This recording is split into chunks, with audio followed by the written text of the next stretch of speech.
Are you looking to level up your author business?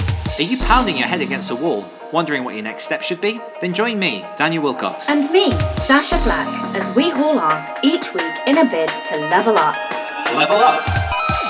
Come along for the ride as we delve deep into the business of writing, Craft, entrepreneurship, and every level of the author journey. This is the Next Level Author Podcast. Hello, Achievers, and welcome to episode number 88 of the Next Level Authors Podcast, a podcast where we hold each other to account and track our step-by-step progress as we level up our author business. My name is Daniel Wilcox, and here with me every single goddamn week is your favourite Sacha Black. It's Sacha Penelope Black. Hello, how's it going? Hello, darling. Yeah, how's your week been? My week's been amazing. I am delightful. So I had a really interesting experience this week, which I didn't tell you about before the show started. And that was that I finished Trey. Yay! We need like a sound panel. Cheer me. And so I hit my deadline. I hit my deadline and I broke all my personal best records, which was amazing. So I've officially now written like well over 6,000 words. I think it was like 6,500 words is my now best, my new personal best in a day. Nice. And like the weirdest thing is, it wasn't a struggle. Mm-hmm. Like that's what I don't understand. It wasn't a struggle to hit that word count. Anyway, the weird experience was, so like I ruined myself to hit that goal, right? I was so fucked that I had to climb into bed early to avoid a migraine because I was very sure I was going to have a migraine. Well, it was like I was in excruciating pain with my head. I felt sick, like I was nearly sick. It was like I was not in a good place afterwards. And then the next writing day, journey, everyone. I know, right? Look, listen to listeners. You don't have to do a me, okay? You don't have to work like this. This is just my level of insanity. Anyway, and do you know my favorite workout ever in life was insanity training? Doesn't seem to be a surprise. Anyway, moving back on. The next day I woke up and I was like a squishy butthole. Okay, I was so tired. You've got a weird obsession with butthole analogies. I just love like Satan's butthole. Like it's like one of my favorite phrases. I'm glad you clarified that and didn't just say I love buttholes. Ooh. No, thank I hope you. this is no one's first episode. We are a very, very unique flavour of podcast here. Anyway, so I was wrecked, basically. I had puffy eyes, puffy face, like I felt like crud. And Chloe was like, sort of halfway through the day, she was like, "You're glowing." And I was like, "Fucking glow? I'm not pregnant. What the fuck are you on about? I'm exhausted." And she was like, "No, like you're glowing." And I was like, "Okay." And all right, honey. And anyway, then later on in the day, I was speaking to my dad, or it might have even been the next day, and he picked up and was like, What's up with you?" And I was like, "Nothing. I'm just exhausted and more so than normal." He was like, No. Like, what's up with you? And I'm like, what the fuck are you talking about? Anyway, carry on talking. And then like he asked me how my week was been. And I was like, "Oh, so I hit my goal, blah, blah, blah. I'm a winner, blah, blah, blah." And he was like, "Oh, it's smug motherfucker. That's what I can see." And he was like, "You are literally like peeling off like smug motherfucker." And the conclusion that we got to is that I had generated so many competition energy pennies that like I was swollen with like energy from my competition strength, but simultaneously fucked, like absolutely wrecked. And this is the weirdest. Can you? How can you be both? This is a strange phenomenon to me. I've never experienced this before. Also, bear with me on this. Are you aware and familiar with the blobfish? No. So the blobfish is the world's ugliest fish. because when it comes out of the water, it's basically a big gelatinous squishy mess. Please do Google it while I'm talking. I am literally going to Google it right now. A blobfish out of water has been classified as the world's ugliest fish, maybe even the world's ugliest animal. But that is not real. Are you fucking kidding me? What they've discovered is that the blobfish is designed to exist under the extreme pressure of deep sea living. So when it's in those pressure, that blob actually, because of the pressure, pushes it into the shape of an actual fish. So my theory is that in the lead up to finishing tray, you were a blobfish. And now all of that pressure in reverse has come off your shoulders. You've now been pushed into your actual shape. You're welcome. That is, wow. I mean, that is a really ugly fish. I mean, I don't know if it's got any pictures in there of what they think it actually looks like underwater. But yeah, the whole point of it, because when all that pressure lifts, it basically just like, just melts. This poor fish, it looks like a sort of, do you know, this is really bad, but it looks like a very early fetus. Mm-hmm. It's very ugly. Yeah. So there you go, Sacha. You're a blobfish. Yeah. But like the good end of a blobfish. Yeah. So there we go. Oh, okay. So how was your week? Moving on. Oh man, my week's been really good. Like I feel somewhat in control of things again, which is wonderful. And that is wonderful. Yeah, and not to like harp on about it, but dictation is a big part of that. No, it is, because it's basically allowed me to not be stuck to computer, so I can actually get outside and do walks. And when I can't, I have just purchased a treadmill. So I've now got like a cheap treadmill that I got off of one of these free cycle sites that I was on this week on a day when it was like raining and cold. It means that I'm spending less time hitting my words for my ghostwritten clients. My transcriber is working out wonderfully and is sending me like everything that I need timely and also formatted and punctuated, which is beyond what I was asking. And so it's actually given me time to sit down and get to the other stuff that I've not been able to get to for freaking months. So I've got like quite a few things launching and happening in the next sort of 6 to 8 weeks that I'm finally able to get to producing and planning and scheduling and all that kind of stuff. And then at the same time, I'm still chipping away with all of my planning and my building of my business in Notion.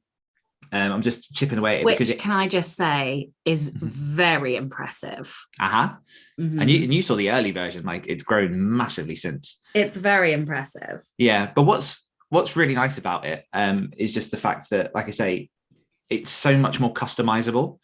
So it has all of the functionality of the programs that I used to use without the restrictions of, like, say, Asana, you have to do a to-do list in a certain way, or a Kanban board in a certain way. This you literally just build yourself. You can drop links in, you can build tables I think I said this last week, but I will be doing sort of like an overview of how I use it once it's kind of built and ready to go. But just having that capacity to plan and design and look at the other parts of my business that I've not been able to get to in a while, because I've always, well, not always, but for this year particularly with the ghostwriting, it's always felt like I was going up to the wire with deadlines. And the book that I finished this week, which is one of my level up challenges, to finish a full novel with dictation, clocked in at 70,000 words. I finished on Tuesday. That's not due to be handed over for another like 6-7 weeks. So it gives me a bit of time to like chip away and sort of do bits of edits to clean it up. But like I'm miles ahead of schedule, which just, I didn't realize how much pressure that was putting down on me. Like I was a blobfish and now I don't feel like a blobfish anymore. Mm-hmm. So yeah, no, the week's been good. Like I say, it's chill. Like I'm really, really sort of reveling in having my own space again and having my own time. I did, so because of Nano Bootcamp finished this week, I ended up rewarding myself on Wednesday by going to a local poetry night, which is one of the ones I've not been able to get to for like 2 years. Saw a couple of people I've not seen in a while. And what I discovered was that I don't belong at them anymore, which was weird. Like I used to go to them sort of, this one I hadn't in particular, like I know the guy that runs it and I'd not managed to get to this particular venue. But it was nice watching people do the poetry, but at the same time, like I wanted to get home and just chill and rest because I've been working all day and it felt like work in a weird way because it was like, you know, it's words and it's all that kind of thing. So yeah, learned to be okay with that, which feels good. Not to say that I'm never going to go to him again, but I think just, do you know what I mean? Like rather than like, there was a part of me for a couple of years where I'm like, I need to get back to these because like I'm missing them. I really got like a lot of enjoyment out of them. And now it kind of feels like a bookmark or like the closing of a chapter. I don't know. But yeah, no, it's been a very, very good week. Good. What's something you've enjoyed this week? I spoke to Brian Meeks last night, and he is coming on my podcast. Oh, nice. And I have sort of followed him from afar. I brought his Mastering Amazon Ads donkeys ago when that came out, and that was sort of my first interaction with him. Obviously, I never spoke to him or met him before. But I read the book, and that kind of really changed and shaped how I approached Amazon ads. Didn't necessarily stick to all of the things that he said. No. And I asked him on the show last night to talk about Amazon book descriptions. And not only is he super dry, he is super funny. And it was such like the show, I tried to keep it like 45 minutes, and it's about an hour and a half. And I'm not going to delete a single fucking thing because he was so funny and absolutely savage. He ended up, I don't know quite how we got onto it, but he was like, oh, let's look at one of your blurbs. And I was like, no, no.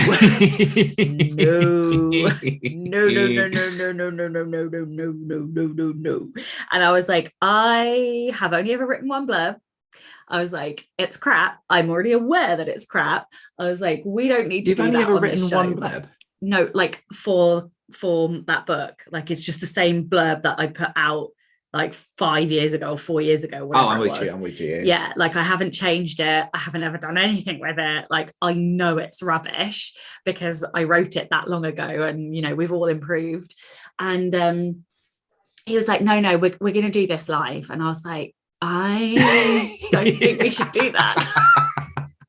I have other suggestions. And he was like, no, like what's the name of the book? And I was like, So we did it, and it was savage, and he absolutely like brutalized it. I'm still slightly traumatized.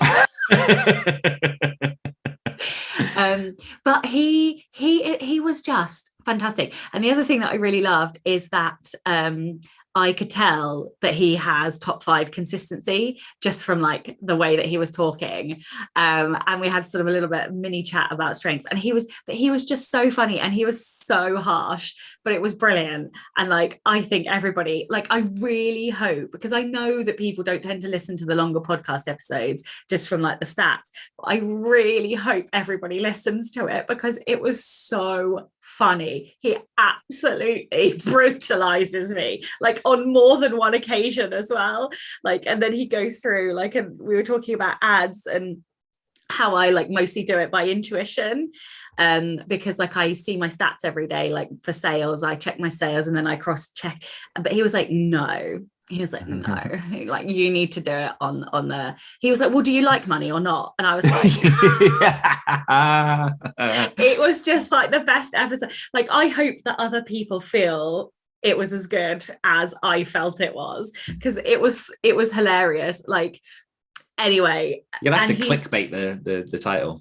I know. Well, I sort of, because it's next week. Brian tears me a new arsehole. Yeah, I sort of dropped that into this week's episode. I put like at the end, and this is what happens. And the other reason, he has given a 60% discount off of his Mastering Amazon Descriptions course to my listeners. So what is normally a $200 course, he's giving to people for $80. So I was like, well, I'm signing up to that. Yeah, because clearly my blurbs are shite. And for people who maybe don't know who Brian Meeks is, he is an effing guru on Amazon. Yes, on both Amazon ads and blurb descriptions. And the thing is, his entire thing. Yeah, and the thing that I like about him is that there's no bullshit.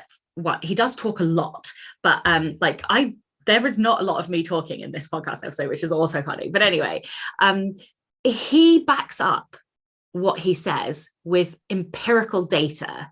So not only does he do blurbs, but he also tests them. And that's what I like about him. So like he was telling me stories about how he's done like gender specific blurb, like tests, actual tests. So he's written the blurbs and then he's done the targeting and so on and so forth. And like the results were shocking. And what was the other thing that he was saying? Well, anyway, he's just fucking brilliant. Like I really have a whole new level of respect for him. And yeah, that was it.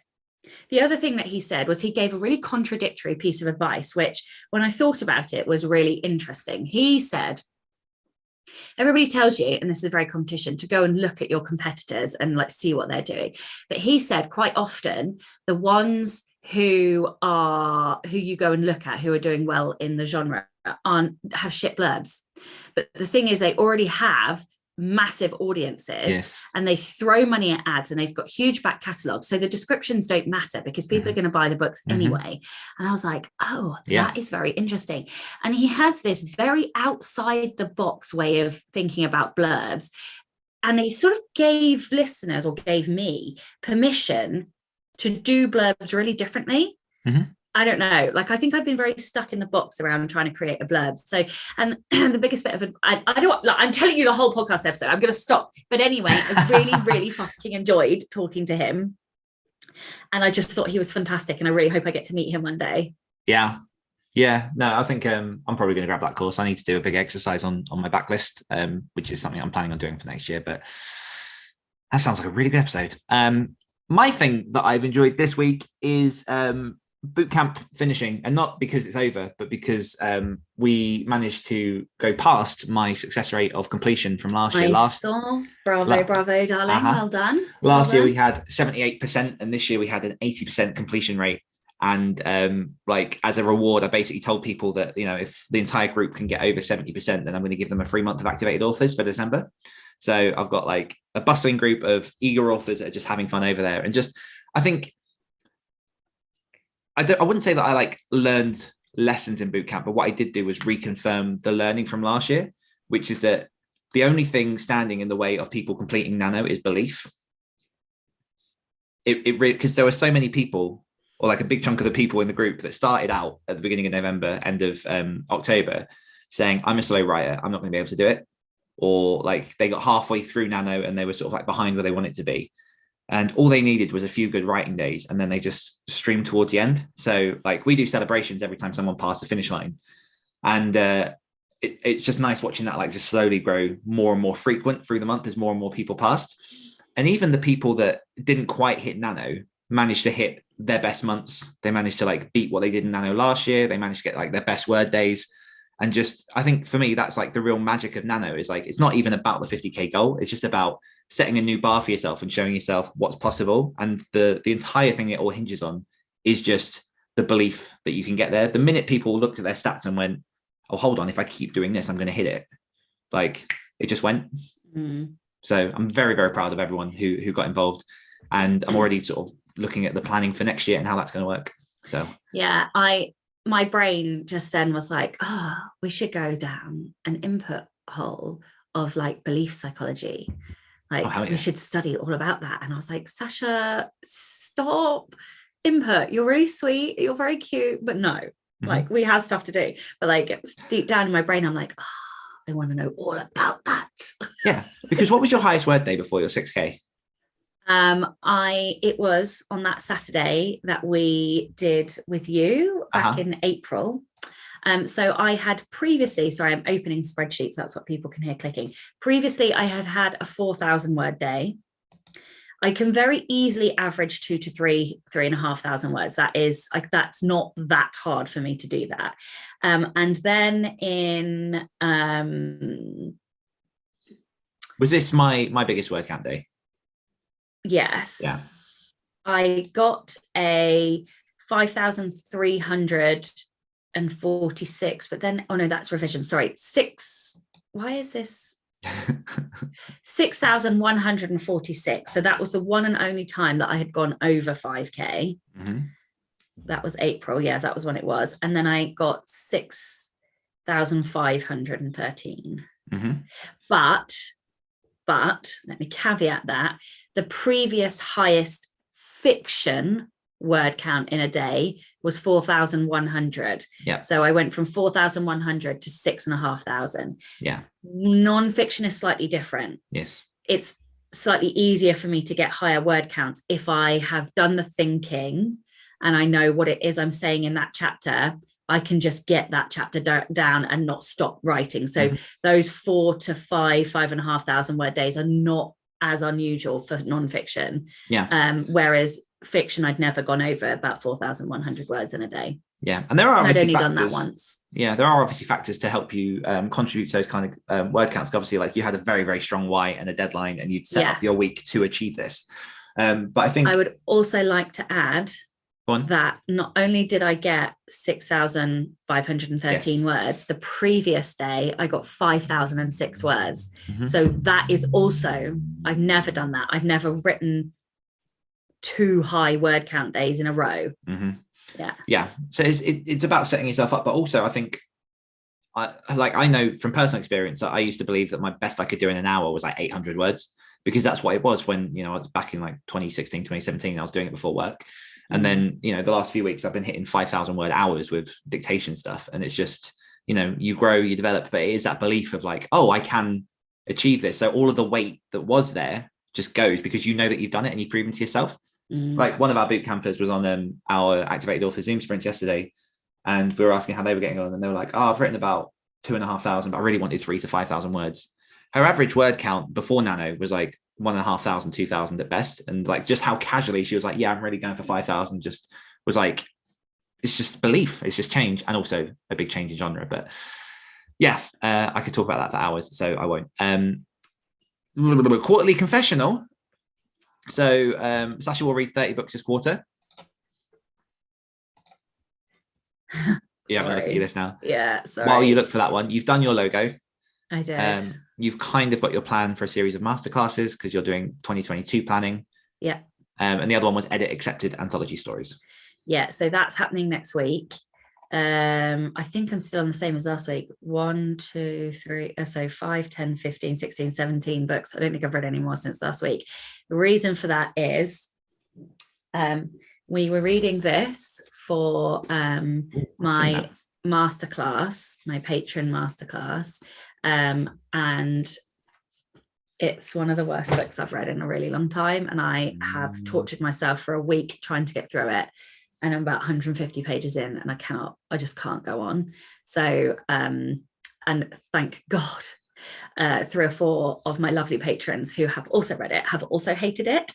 So we're just trying to decide whether we are going to have a masterclass based on what has been read and what not to do, or if they want to swap, and I will find a different book for us to read that is good, that I can teach on what you should do.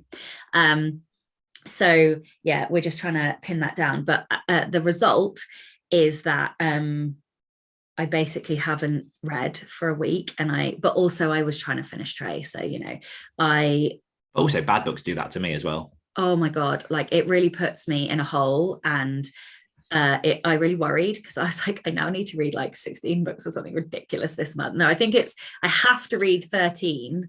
Yeah. Is that right? Yeah, I have to read 13, but I want to read 16 because I want to get to 120. But I'm also going to upload the pre-order for Trey, and that then put it on Goodreads so that it counts, because I have read that so many times this year. So, but I'm going to put it. You can't add Trey 6 times. I'm going to add it once. I do that. Yeah. But I would like that because that is one of the books I think I very much deserve to have that on my list. And I have almost finished an audiobook as well, so that I will catch up, but I wasn't going to. I was very nervous that was going to scupper my December because I just can't get through it, and I don't really like reading more than one book at the same time. So yes, anyway, masterclass plan. So I'm having a discussion tonight and that should help me figure out the exactities of what is going to happen. And what was the other one? Anthology. That's next week. That is happening. I've got 2 weeks left to do that. So that has got to happen next week. I'm going to plan it in. Yeah. I will move house. Done. sorted Activated Authors 2022 calendar and action the first 2 months of content. The first 2 months of content are pretty much in the process of being actioned. And the calendar is very much part of a lot of the kind of, because what I realized was I was trying to create the calendar without having like created the goals. So I want to make sure that like the things I'm putting in contribute and, you know, move towards the stuff that I actually want to achieve in 2022. So working on that. I am so excited for some of the ideas and things to happen next year. Anyhow, dictate a first draft of a novel. Check. 70,000 words. I'm very happy with that. And dictate a short story. I have the theme and the sort of submission because I want it to go into something. I have that. I need to just percolate on what the story is going to be, and then I'm going to just see how I get on dictating that short story, see what happens. It'd be interesting. Could take me 15 minutes. Yeah, and for anyone who wants to get involved in the quarterly challenge for this quarter, then you can still do so on Facebook. We have our thread on there that's pinned, and I have double checked, and we did promise 3 surprise prizes for 3 random lucky winners. So we will discuss that off air because I've got like some really cool ideas. Patreon. No new patrons this week, but if you would like to join us for our Next Level Author live in December or get the episodes early, then you can do so by visiting patreon.com/nextlevelauthors. How to the yes. Notices. Do you have anything that you want to mention to our wonderful audience? No. Easy. I'm going to do a shout out to something that I don't know that I've shouted out on here for ages, if ever.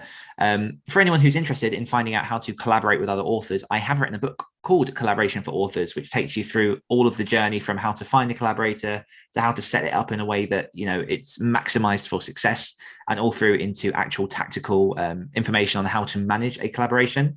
One massive part about that I spew on a lot of podcasts, and, you know, people might have heard me say about this, is it's the most important part of any collaboration is just that first, before you've even like decided or shared an agreement on what you're going to do, like that first initial chunk is what is going to dictate whether or not your collaboration is going to be successful. So if you want tips for that, then check out my book, Collaboration for Authors, link in show notes.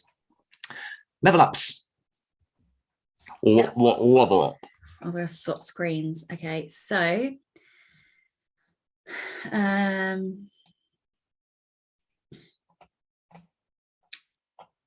sorry, I was looking at the comments, not the level ups. Right. Claire Hardacre said, I just had a big one.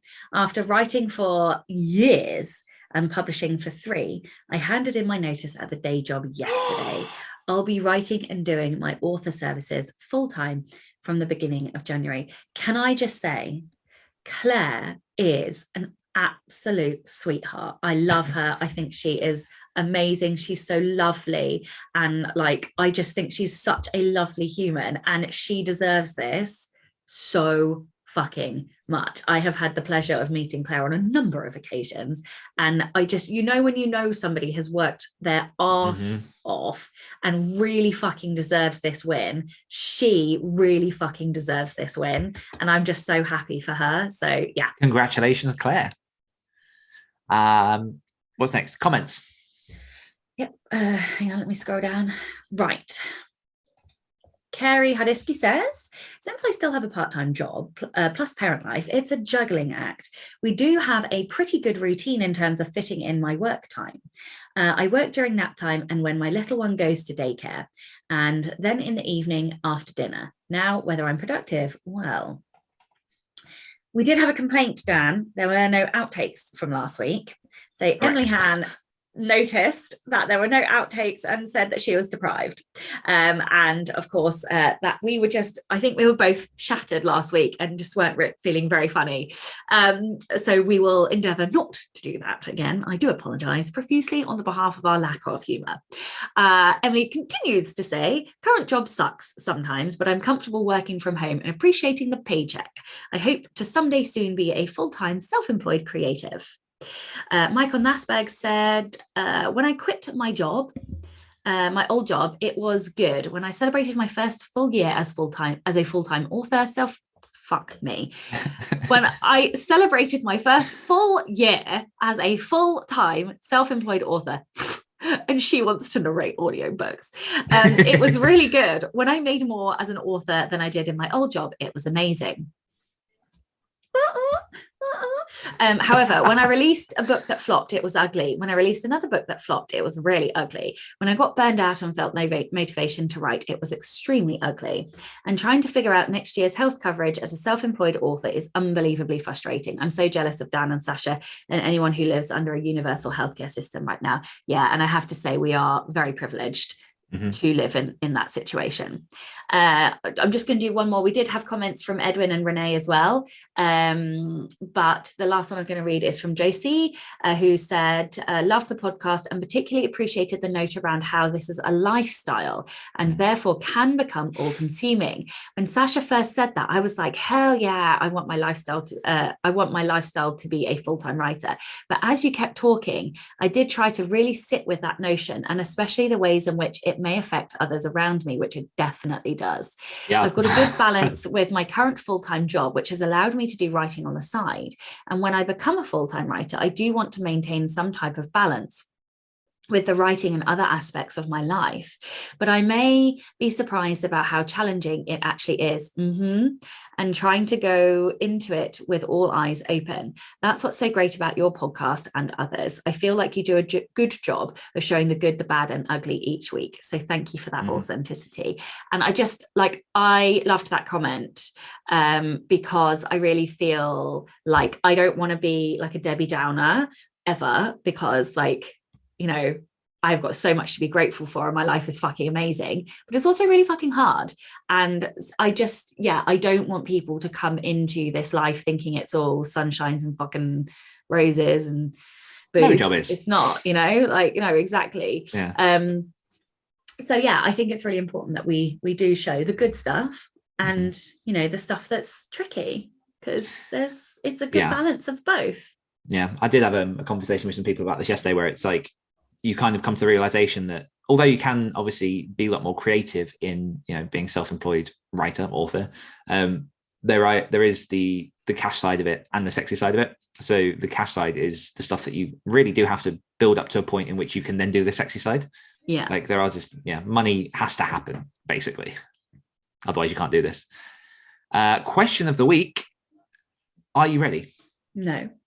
So I can't remember if we mentioned six-figure authors at the beginning of this episode or before we recorded. Off air, I think. Yeah. But I'm kind of stealing the question from them because it was really interesting to hear their answers to this. And I would be very interested to know your answer. If you were to start over, how would you approach the launch of your first book? And this is 2021 with the knowledge that you currently have. So you're back in the day job. Okay, if I'm back in the day job, I would probably save quite a bit more money than I necessarily did. I would probably not launch until I had written a reader magnet and I had done some kind of attempting to grow a mailing list. I probably would have started my podcast earlier. Yeah, now I know that is not one that most people would do, and that is okay. You asked what I would do. Yeah. This is what I would do. I'm not telling you off, Sacha. Wow. No, I just, because I don't want listeners to get the wrong idea and think that they need to start a podcast. They don't. I write non-fiction. There is a purpose for my podcast, as well as just as a reminder, your first book was the villains. Non-fiction. Yeah. I'm trying to give a holistic answer though, right? So I'm taking this from non-fiction and fiction. Some of the principles of what I would do is I would make sure I had written a reader magnet and I would have attempted to promote that reader magnet. I probably, for fiction, would have waited a little bit longer until I had book 2 at least drafted, I think, before I launched book 1. I'm not a rapid releaser, but I feel like I made the mistake. So I had 6 months between book 1 and book 2, which was okay. But then I had 4 years between book 2 and book 3. Right, and so the other thing that I would do is that I would plan the books in the series, all of them, before I started writing. And I know that some people don't plan, and that's okay. But I think what I would have done is to at least have an idea of where the series was going in a much more comprehensive way than what I did. I just had this loose idea about how it was going to end. And I don't feel that I've necessarily done that ending justice, because I fucked a few things in book 2 that are preventing me from doing what I wanted to do in book 3. And so, yeah, I just like, it's difficult really, because I had originally wanted like a 7-book series, and then like, I definitely could have had 4, like for sure I could have had 4 books, because it's been very hard to end it in book 3. And I think there are some bits that are a bit rushed in there as a result. Still proud, I still like the book, but it's not the book that I would have wanted it to be. No. But I'd really like, I know if you write sort of like crime and thriller and episodic stuff, you can't really do that, like, because you don't know how many books are going to be in a series, because you can just keep writing case by case books. But if you're writing a fantasy series, or a series where, you know, like, let's say it's a romance series and there's 5 couples and it's going to be 10 books or whatever, I would definitely have an idea about where each of those characters was going to be at the end. Even if you don't know the ins and outs of every single book, I would very clearly have that in mind, and I would very clearly have less magic rules, but much clearer magic rules, if you write fantasy. So there are a few things that I've learned about world building that I'm like, I will never do that again. Because I overcomplicated things, and I've made it very difficult to come up with solutions. So I think I would focus, like, because I will write more magical fantasy, but gay. I think I have learned about world building and simpler, keep it simple, stupid. Like, in the simplicity comes the complexity, if that makes sense. So yeah, there's definitely something around like planning out a series, planning out the character ends, even if you don't know the plot and story end. And that is purely because I made so many mistakes. And okay, that might not work for some people who really don't want to plan books, and that's cool. But this is a mistake that I made, and I have learned that I am very definitely a plotter, like 100%. I really thought that I was somewhere in the middle, and I actually can be. I can pants a short story. I can do that, but the best books I write are the ones that are really super planned.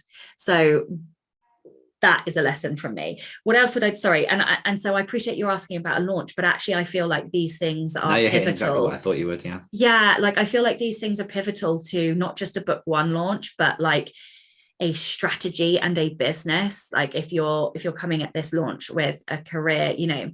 So the other thing, I still feel like I wouldn't necessarily throw loads of money at book 1.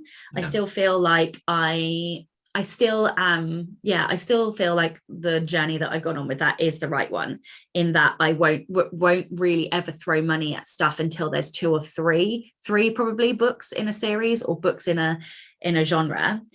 I think that I would,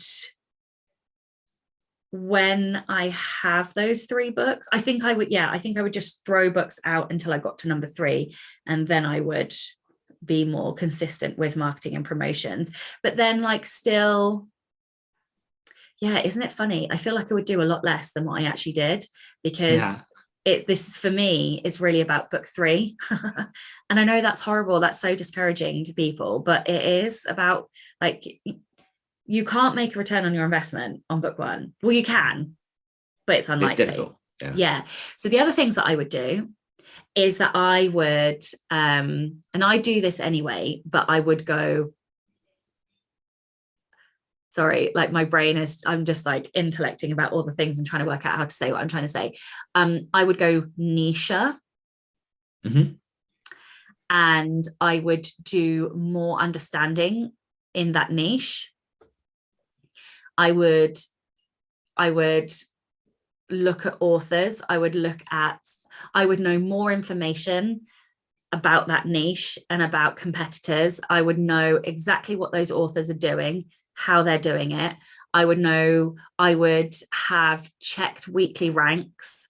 I would have like built up a massive list of keywords. By keywords, I mean competitor titles, competitor author names. I would be following those authors on like, and this is a funny thing. We're talking about a launch, and I really am struggling to talk about the launch because it's everything else around the launch that's really important. It's not necessarily the launch itself, because ultimately you chuck the book out, there's not a lot you can do. Depending on the niche, I think I would probably do a short print run. And like I say, depending on the niche, because there are some niches where they will accept ebooks, and I would probably try to reach out to reviewers. I still feel like there is some value in doing the donkey work there. And it may be that people want to do it. Like if you write romance, you should probably focus on TikTok and reaching out to TikTok book talkers. Young adults still predominantly Instagram. So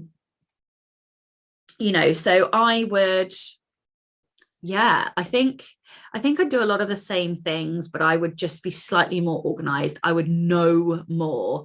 I would want to know fucking everything about that niche. So this is the thing, like going into next year, I am writing to market. Like this is an exercise in writing to market, like hands up, that's what I'm doing. I'm going to confess that. I will say I am hardcore writing to market, but I'm not doing the fast publish repeat model, if that makes sense. I do a slower model, but like I am going to know fucking everything about everything possible in the niche that I'm going into. And I think that is the thing that would help me, because I don't want to give like random tactics, because like if you're going to go into urban fantasy, you probably want to go into KU and chuck a load of money at advertising. But if you're going to go into women's fiction, historical women's fiction, you probably want to be wide. You probably want to try and look at what trad models are doing. I don't know, I'm just making it up. I don't know anything about historical women's fiction, but do you know what I mean? You know what I'm saying? Like, I feel like all the experience I've had over the years has taught me how to understand the market in a deeper, better way. And that is the thing that's really important to me, because I don't think you can play a market until you know a market. No. So yeah, I don't feel like that was the answer that I should have given, but it's the answer I gave. So I think that is the answer you should have given. Like so where this question comes from, obviously you're doing a lot of research and stuff into looking at what your next projects are. I am doing a lot of research and percolation of what my next projects are. And I happened to stumble across the Six Figure Authors episode, I think it was a couple of weeks ago. They gave each other like $2.5 grand budget and said, like, if you were to start again, basically this question. And what I found very interesting was, then unsurprising, was they all had the same answer. Like, what was their answer? I've forgotten now. Pretty much along the lines of what you said. It would be a case really? of it would be a case of being much more aware of the genre. It would be sort of starting and like very deliberately going with a series, so you have something that's continuing and bringing in money. Literally everything you said. And like in the same way, without plugging my own book, but like the self-publishing blueprint, one of the first things that I look at that is, number one, what is your why? What do you want to achieve? And I think that's maybe one thing that we need to distinguish here, is that we're talking from perspectives of people who are looking to make this a long-term career. So if you are wanting to write a book to give to like a family member, or just to like write a book for memoirs and things, your goals might be slightly different. Your approach might be slightly different. I'd probably say not so much. But then the first main chapter, and like I still stand by this when I talk to authors, is if you want to know how to publish and launch a successful book, it starts before you write it. Because first time authors, and I was the same, like I wrote the book that I enjoyed, and then afterwards was like, okay, how do I now market the thing? Or do I have to go back and like tweak the thing to then market it in the right way? And sorry, my whole train of thoughts just gone off. So it all starts from the beginning and being very deliberate in like how you're going to approach it. And what I will say is that this question, for me, the first couple of years of writing, I personally wouldn't change that much, because as a creative, I learned from each of those projects. I grew. I got to the point where I now understand the knowledge that I have, so I can look much more strategically, more broadly at a series, at a thing that I'm going to create, and go, okay, how am I now going to approach this with the knowledge that I have? And I get that, first time authors don't always have the advantage of that. What I will say to people who are currently unpublished listening to this is, please do try and do the work. I know, like, you want to write that book that is from the heart. There is a way you can do that while also being smart and making that in a way that it does fit a genre. Like Sacha said, look at your competitors, look at keywords, look at like if they're KU or wide, all that kind of stuff. And I think that for me, I don't really want to like repeat a lot of the stuff that you said, because I think you covered a lot of what I would say. But just to kind of push on a bit more, like, I am very specifically now looking at series. When Winter Comes, for me, was kind of like a step in that direction, but it wasn't entirely, I think, where I should have gone. Like, I have no regrets about that book. I love it. Like, it's for me, it is my best written book, and I'm so fucking proud of it from like beginning to end. Now, looking forward, one thing that I've learned from a lot of other authors at writing series over the years is that, you know, the longer you can make a series, and the more successful you can make that series, the more likely you are to earn back money on the production of that, because you have somewhere for readers to go. There's always more content, and it gets them more familiar with you with each book. What I like the idea of is plotting, for example, a 12-book series, having a global arc that would take you from book 1 to book 12, so that you have that in your mind of where this story could go.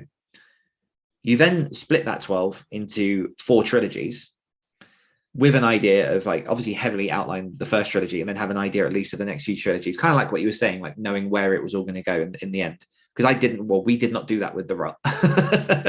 Me and Luke we wrote the book, we loved the book, and then we kind of afterwards like, okay, where does it go next? And we know where it's going to go now, but when we wrote the first book, I don't think we had that whole arc.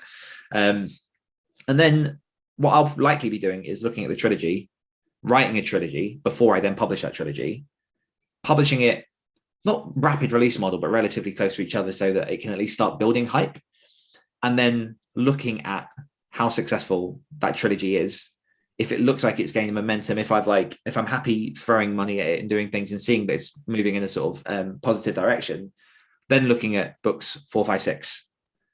And that way you keep giving yourself like nice clean breaks in case you do need to step away from that series. Similar to kind of like how you're approaching Trey. Like, although you made the books considerably less, you're trying to find that clean cutoff point where you can give readers a satisfying end, despite the fact that you wanted to do more. Because I do need to look at, you know, bottom line sales and making sure that the books are generating that income. And I also need to balance that with the way that I work in a way that's creatively satisfying. So at the minute, I am going so deep into reading around the genres, trying to like nail the niche, like you said. I've read quite a few different fantasy books and start of series recently, and I'm yet to find that sort of sweet spot of where I sit. Like, I'm working towards it, and I can feel myself sort of narrowing down. I'm so excited. I'm sorry. Competition pennies, like all of the things. I'm sorry. I'm just like, I'm buzzing because like some of the things that you're saying, I'm like, oh, I know that about me. Like, because I've been doing, and I'm like, oh, I think I know that too. Like, so you're just helping. Yeah. Sorry. I'm sorry. Yeah. Just keep going. I'm just excited for you. I'm excited for me. I'm excited for us. I'm excited for fucking world domination. But yeah, it is going to be a lot more strategic. And like I say, I'm still trying to find the vein that I want to tap, and sort of the competitor authors that fit within the thing that I want to. Like, I found some really good ones, but they tend to be, at the minute, they're a bit too sci-fi, whereas I want to like peel it back to like the horror fantasy mesh if I can. And you know, I'm going to interrupt again. I'm sorry. You know how you were saying like you want to focus on series? The interesting thing about the niche I'm looking at, they're all standalone books. But are they linked? No. Oh, wow. However, I think that is a symptom of who is publishing, not necessarily what the market wants. So I'm going to look at that. One very interesting thing that you mentioned, I'm not sure I can't remember if it was an answer to the question or before, but like another thing for people to be aware of is when you are looking up competitor authors, please do look at their also bought. So I'm reading, and I'll say a name because I'm like a massive fan of her writing. It's like the first book I've read of hers, Lindsay Baroka's Dragon Gate series. And the writing's awesome, and the series is fantastic. But she's not a competitor author for me, because if I go into her also boughts, all of her also boughts are her own books. So she has a very rabid fan base, and that's how she activates and like generates her income. Just on that, Kindle Trends. I don't know if you know or have heard of Kindle Trends. Nat Connors, he was on a podcast of mine. I can't remember which. I'll have a look whilst you start talking. He has added a Chrome. What is it, like a app thingy extension. Yeah, and it will download all of the also boughts for you. So if you're a Kindle Trends subscriber, I think that works, and it's super cheap, and he will send you weekly information about your genre. And if you have a listen to the episode, which I will find and we'll put in the show notes, I'm pretty sure there's a discount from the Rebel Author podcast. But that is also helpful because not only are you downloading the also broughts, you get it in a spread, you can open it in a spreadsheet, and so then it's a list of keywords as well. So it's super helpful. Yeah, so it's something for people to watch out for if like the also bought, and it's not like exclusive, but for example, I don't think Lindsay would be a competitor for me because like she has her own ecosystem of books and people who will buy her books, so it's less sort of realistic about, you know, other people that might hop over to my books if I were to target her. But yeah, so I'm doing episode that. 97. Nice. Know your book market with Nat and Kindle Trends. Cute. Yeah, no, I'm doing that. I'm looking into keywords very specifically. I'm looking just like I say, all the things that you said. Most of what my marketing and my launch plans would be now are to do it all before I write the book, rather than writing the book and thinking I'm writing a fantasy without actually like looking into what you're writing. I am going to start with the blurb. Interesting. Yeah. I'm going to take Brian's course, and then I'm going to reopen that 7-figure fiction book that I read by Theodora Taylor. Universal Fantasy. Yeah. It's called 7-figure fiction. Yes. That's the book title. Yeah. I know. And between those two, I'm going to start with the blurbs for the books, and then from the blurbs, I'm going to outline. Do you know what I got from that Theodora Taylor book? Like, it definitely is useful.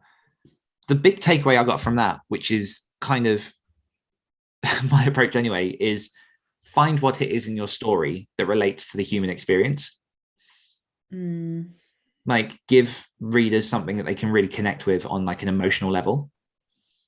Like, I think she just goes down into more granular traits. Oh yeah, she's very specific on her examples, which are useful for people. But yeah, no, I would like my entire launch efforts would be my market research.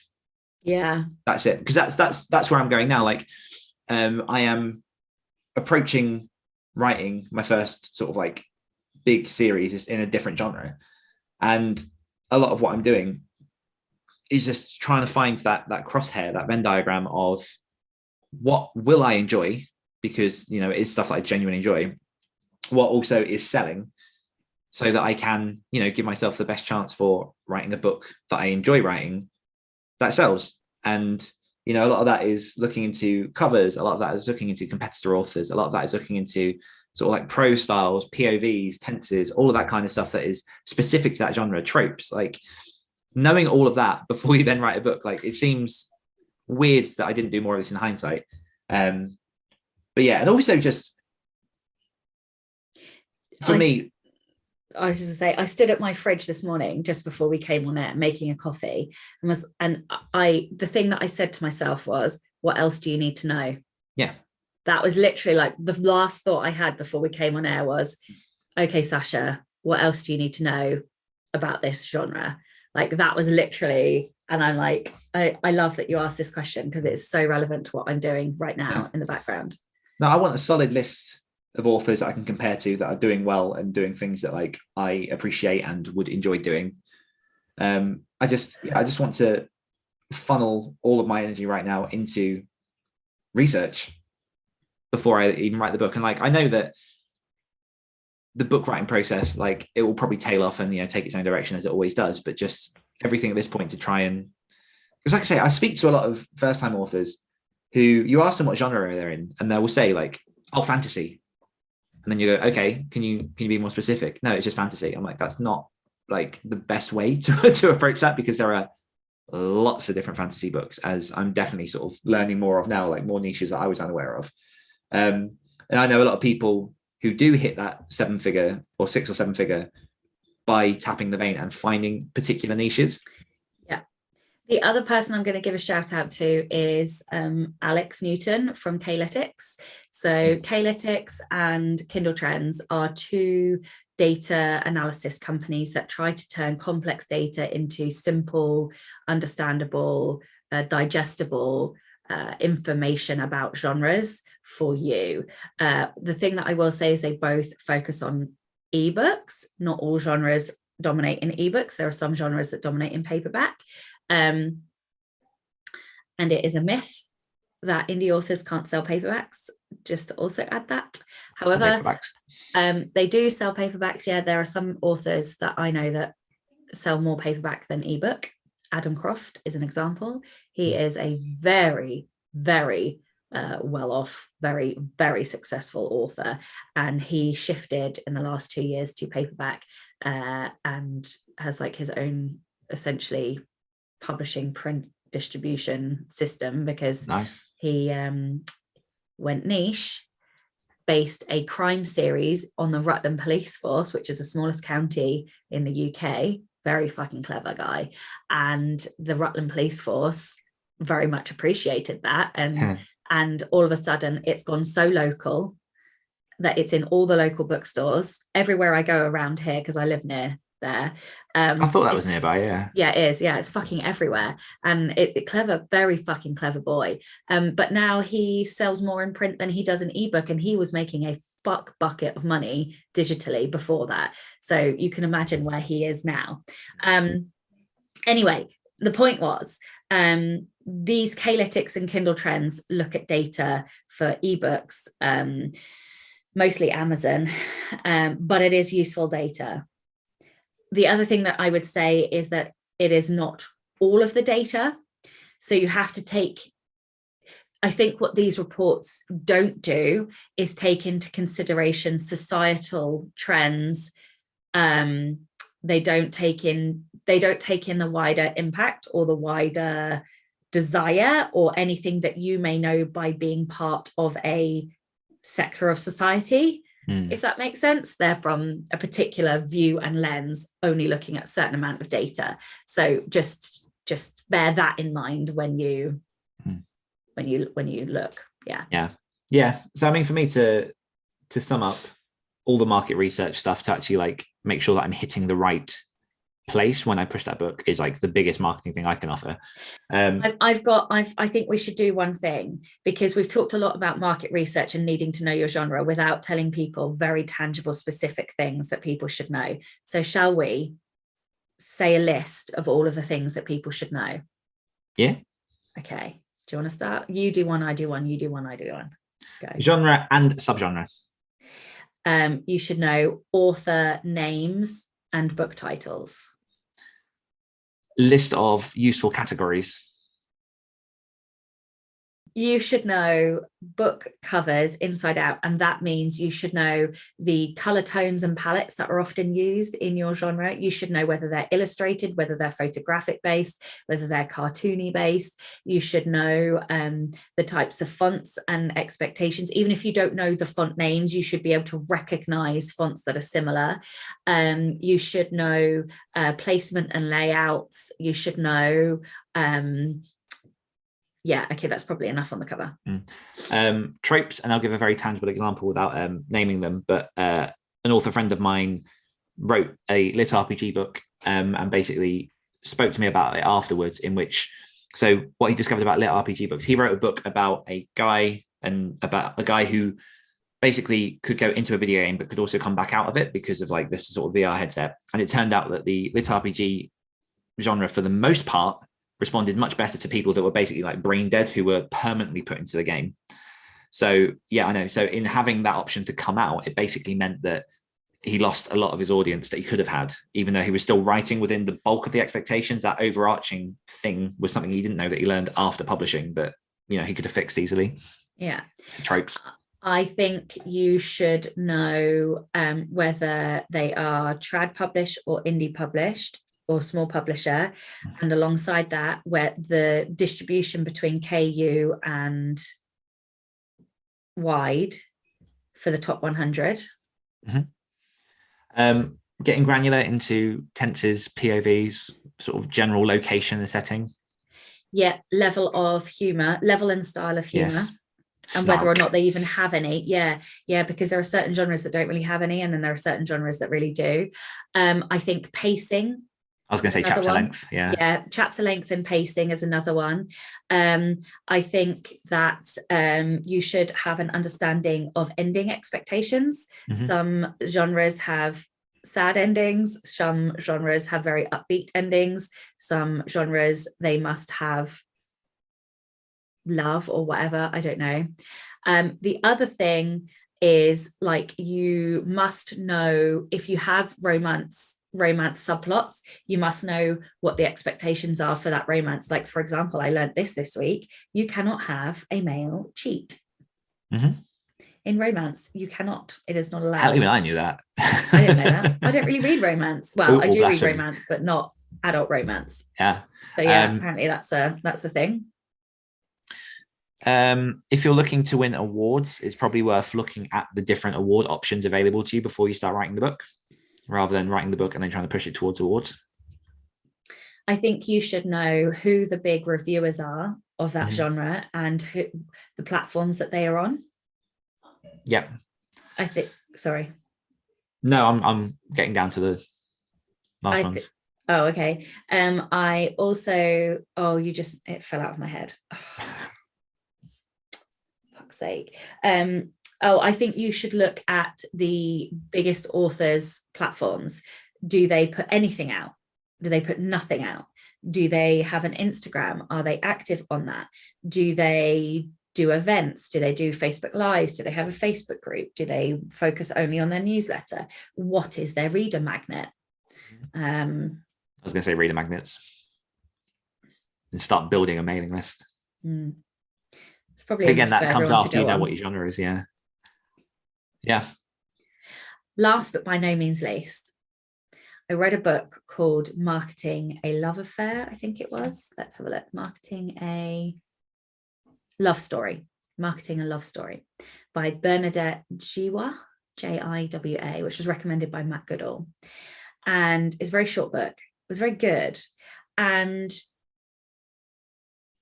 I think you should know what the idea behind your fiction is. What is the idea behind the genre? Because behind each genre, there is an idea, there is a feeling, so, like, for example, I watched Nora Phoenix's niche, Killing It in the Niche, and she writes gay male romance, and she was saying the idea behind that niche is that all love is equal. That is the whole purpose of that niche, right?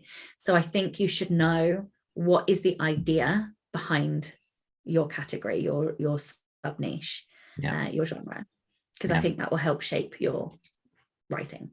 And I will just add, just for people who it is the start of your journey, and that sounds like a lot. Like, I don't in any way regret the path that I've been on so far, and I feel like in many ways I had to do the things that I did and make the mistakes and genre hop and do all the things I needed to find myself as a writer. So by all means, don't disqualify yourself from doing that if you feel like you need to. Like, you don't have to get it right first time. That's the beauty of this industry. Like, it's flexible. You can take your own path. Pen names are useful if you need them. But yeah, saying all of this, like, this very much applies to my next series, but I don't know how much of my past I would have changed. And we'll leave it there. So our audience question of the week is, how would you approach the launch of your first book? We'll just leave it that simple. Whether you've published already or you're about to publish, how would you, or how are you approaching the launch of your first book? And that is it from us this week. So we will see you all next week. Bye. Bye. Hungry for more? If you enjoyed this podcast, you can hear more of my angelic accent and Dan's dulcet tones on our other podcasts. For more of me, check out the Great Writers Share podcast. For more of me, listen to the Rebel Author podcast. We'll be back next week holding each other to account as Dan and Sacha become Next Level authors. Sacha! Hey, baby.